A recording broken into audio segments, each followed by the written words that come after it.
Expecting today? Well, we know that lawyers for Desai Luphondo have brought an application for access to a document that the state says is a confession from him.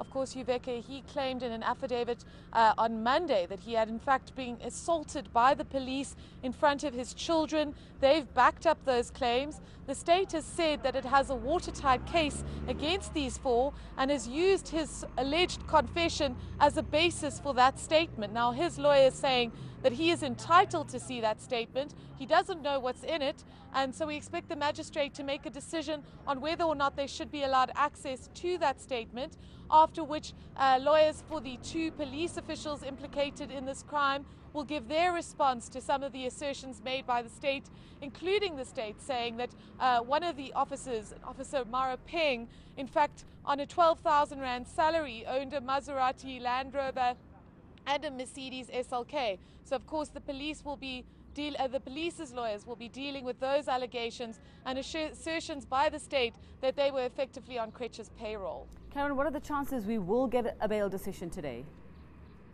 Well, I have spoken to some of the court officials yesterday, and they seem quite confident that we may even have a decision this afternoon. It really depends, Uveka, on this issue of the statement, how long that takes.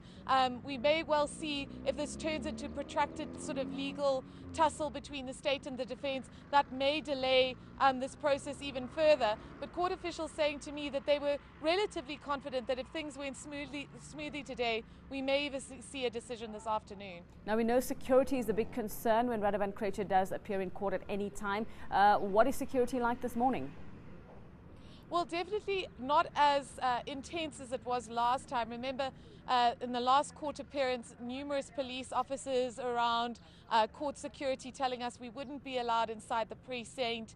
There were questions even at one stage, the police saying that we wouldn't be allowed to bring, for instance, iPads, phones, etc. into court because of fears that we would take photos.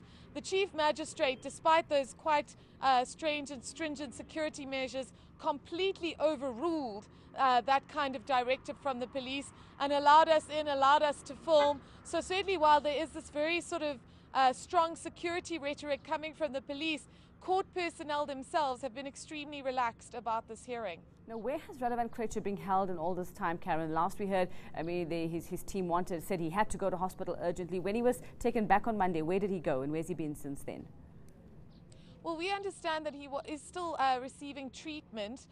We know that the state has been pushing for him to be detained in a police holding cells, but we're not sure at this stage, Uveka, whether or not they've succeeded in that argument with the defense. Of course, the defense arguing very vociferously in the South Gauteng High Court last weekend that if he was not kept in a proper hospital environment, that in fact he could go into renal failure and possible organ failure.